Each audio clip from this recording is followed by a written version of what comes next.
Bismillahirrahmanirrahim. Assalamualaikum warahmatullahi wabarakatuh. Sobat Rohid Muslim Story yang dimuliakan Allah, semoga kita selalu dalam keadaan sehat walafiat. Amin ya rabbal alamin. Di dalam kitab hadis Ibnu Katsir menyebutkan bahwa ada kurang lebih 124.000 nabi dan 313 rasul yang diutus Allah Subhanahu wa taala, dan hampir sebagian besar nabi diutus kepada kaum Bani Israel. Di kisah kali ini, kita akan menceritakan seorang nabi dari kaum Bani Israel yang pada akhirnya ia dianggap sebagai anak Tuhan. Bagaimanakah ceritanya dan bagaimanakah kisah hidup dari Nabi Allah satu ini? Mohon untuk sobat-sobatku seiman, tonton video ini sampai habis agar tidak terjadi kesalahpahaman. Untuk itu di momen kali ini, kita akan mengisahkan tentang kisah Nabiullah Uzair alaihissalam.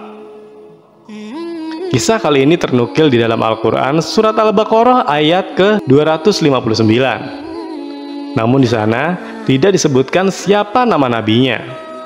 Al-Quran hanya menceritakan kisahnya saja. Namun, para ahli sejarah berusaha mencari tahu siapa nama nabi ini. Setelah dilakukan penelitian oleh para ahli sejarah, namanya adalah Nabiullah Uzair alaihissalam. Nabi yang diutus pada kaum Bani Israel. Ada khilaf dari para ulama yang mengatakan bahwa Uzair bukanlah nabi, melainkan orang soleh dari kalangan Bani Israel. Namun ada juga ulama yang berpendapat lain, bahwasanya Uzair adalah seorang nabi yang diutus kepada kaum Bani Israel. Dan Nabiullah Uzair hidup di zaman antara Nabi Sulaiman dan Nabi Isa alaihissalam. Di momen kali ini, kita akan mengisahkan bagaimana Allah Subhanahu wa taala membuat Uzair tertidur selama 1 abad. Kisahnya seperti ini, sobat-sobatku. Kisah ini berlatar belakang di kota Palestina. Pada masa itu, kota Palestina ini tengah mengalami serangan besar-besaran oleh seorang raja zalim yang bernama Nebukadnezar. Jika di Islam namanya adalah Bukhtanasar. Bukhtanasar adalah seorang raja dari kekaisaran Babilonia.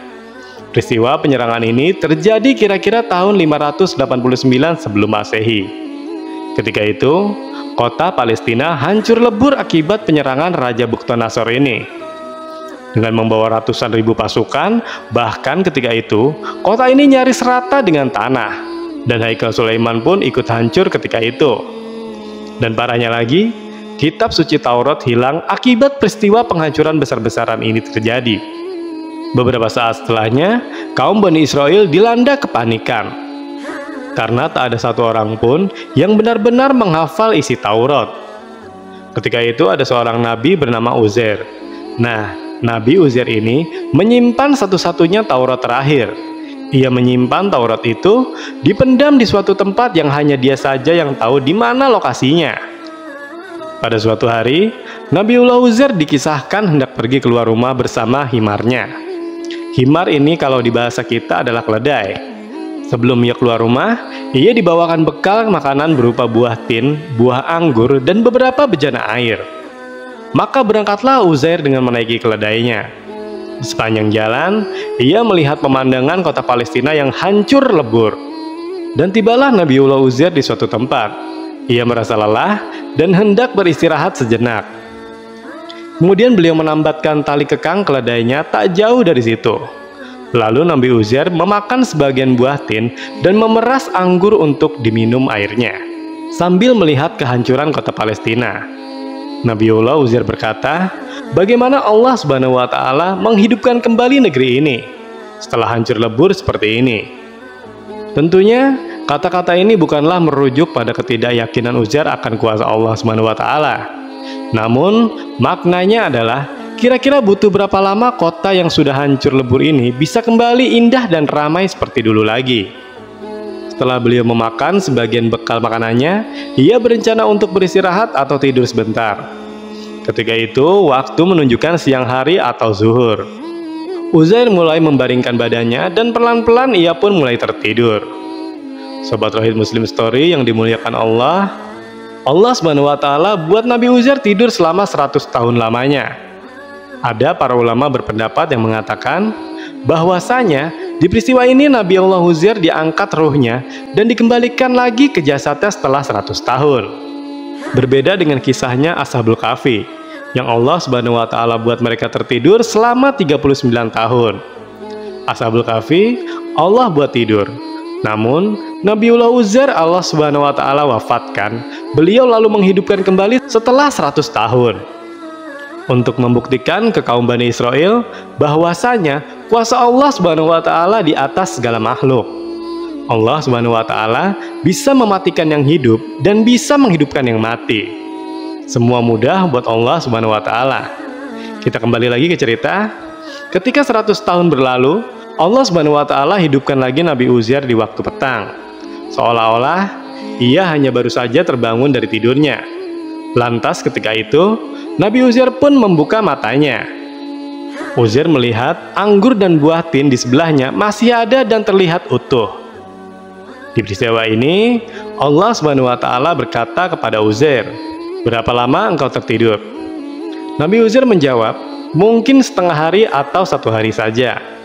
Karena memang beliau mulai tertidur di waktu zuhur dan terbangun di waktu petang menjelang sore. Rasanya mungkin hanya seperti itu. Allah Subhanahu wa Ta'ala menjawab, "Tidak, engkau telah tertidur selama 100 tahun." Nabi Uzair pun terkejut mendengar hal ini. Ia melihat ke arah bekal makanannya, yaitu buah tin dan perasan anggurnya. Keduanya masih utuh sama seperti sebelum ia tertidur. Namun ketika ia melihat keledainya, rupanya keledainya sudah menjadi tulang belulang. Kalau dipikir wajar saja, karena sudah 100 tahun berlalu. Kemudian Allah Subhanahu wa Ta'ala atas segala kebesarannya menyusun tulang-tulang keledai itu hingga menyerupai bentuk semula. Kemudian dibalut dengan daging dan kulit. Dan pada akhirnya Allah Subhanahu wa Ta'ala tiupkan kembali ruh dari keledai Uzair ini.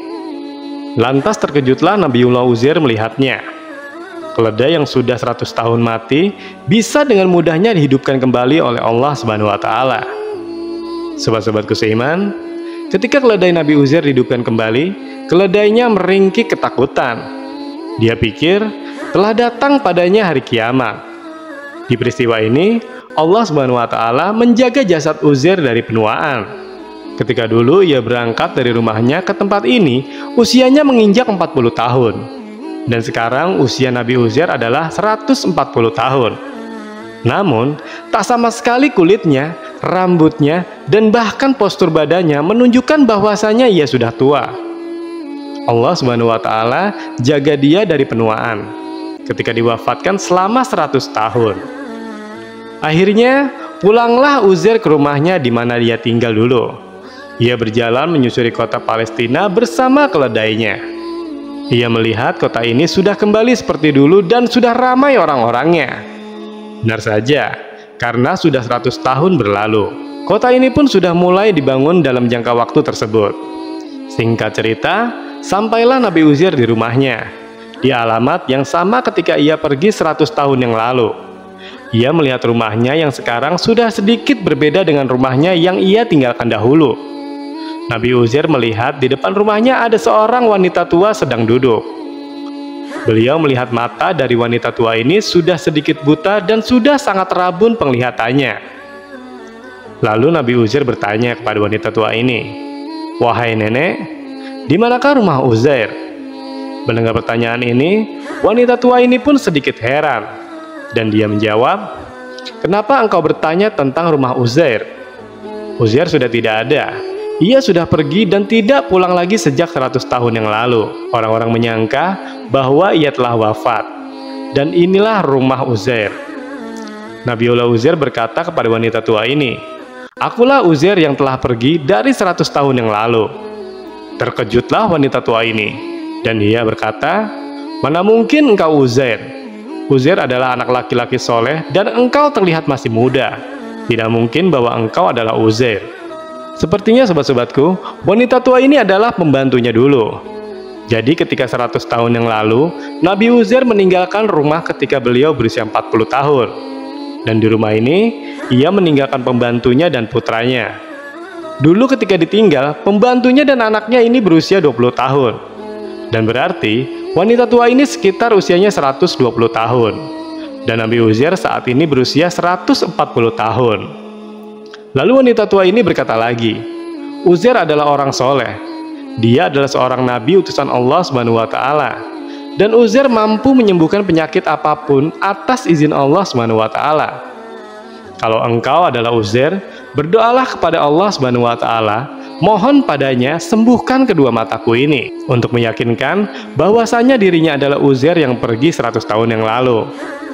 Maka Nabi Uzair berdoa kepada Allah dan meminta kesembuhan pada mata wanita tua ini. Dan seketika sembuhlah mata wanita tua ini. Tiba-tiba ia bisa melihat dengan jelas, dan di depan wanita tua ini ia melihat sosok pria yang berdiri di hadapannya. Dan betul-betul wanita tua ini ingat bahwa inilah Uzair yang telah hilang 100 tahun yang lalu. Wanita tua ini takjub luar biasa. Tak sedikit pun Uzair berubah tua fisiknya, walaupun sudah berlalu 100 tahun. Dan bahkan Uzair sekarang jauh lebih muda dibandingkan dirinya. Sobat-sobatku seiman, lalu wanita tua ini membawa Nabi Uzair masuk ke dalam rumahnya. Ketika mereka masuk di dalam rumah itu, ada seorang pria yang sangat tua. Umurnya persis sama dengan wanita tua pembantunya ini. Kemudian wanita tua ini berkata kepada Nabi Uzair, "Wahai Nabiullah, kau lihat pria tua di depanmu ini. Dia adalah putramu yang engkau tinggalkan 100 tahun yang lalu." Pria tua atau putranya ini heran dan bingung melihat Uzair ini. Memang wajah ayahku, akan tetapi kenapa ia masih muda? Kemudian pria tua ini berkata, "Jika benar-benar engkau adalah ayah Uzair, beliau punya tanda di punggungnya. Bisakah engkau tunjukkan kepadaku?" Lalu Nabi Uzair membuka kain yang menutupi punggungnya, dan terlihat bahwasanya di punggungnya ada tanda yang sama seperti Uzair yang diingat putranya ini.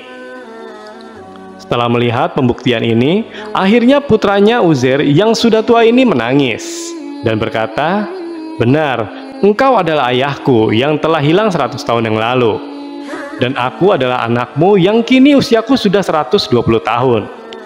Allah Subhanahu wa taala panjangkan umurku untuk melihat kebesarannya ini." Sobat Rohid Muslim Story yang dimuliakan Allah, setelah keduanya percaya bahwa pria ini adalah Uzair, maka mereka pun membawanya ke masyarakat dan menceritakan kepada mereka, "Inilah Nabi kita Uzair yang telah hilang 100 tahun yang lalu.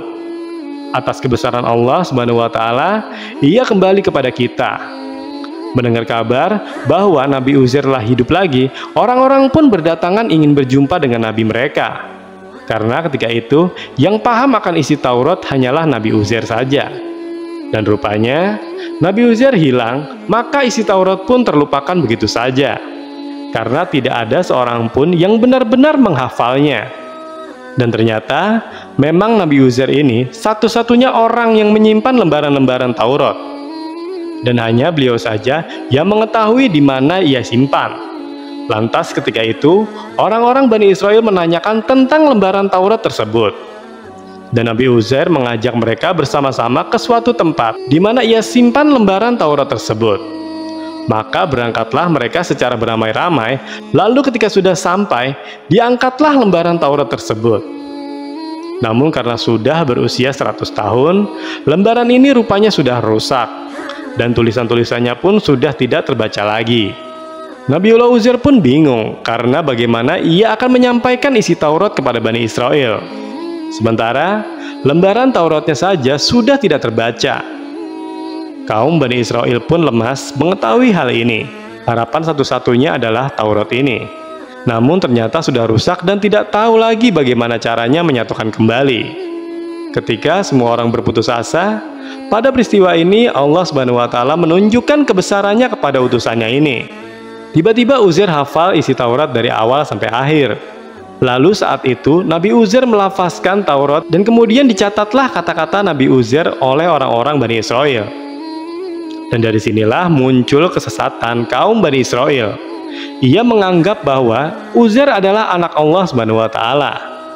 Karena ia satu-satunya orang yang hafal isi Taurat. Dan mereka beranggapan bahwa tidak mungkin Uzair hafal Taurat kalau dia bukan anak Allah. Nabi Uzair berbeda dengan Nabi Musa. Ketika Nabi Musa menyampaikan isi Taurat kepada kaum Bani Israel, Nabi Musa masih membawa lembaran-lembaran Taurat.